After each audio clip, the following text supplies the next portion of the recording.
نبی صلی اللہ علیہ وسلم سے جب حضرت جبریل علیہ السلام نے سوال کیا تھا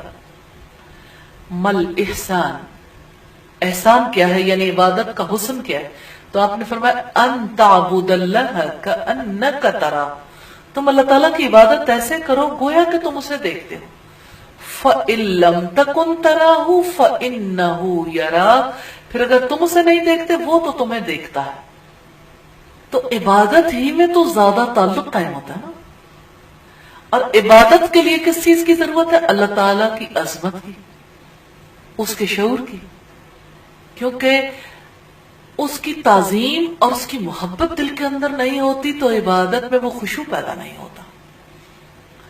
اور جتنی کسی کے اندر اسماء الحسنی کی معرفت ہوتی ہے اتنا ہی زیادہ اس کی عبادت میں خشیت پیدا ہوتی ہے،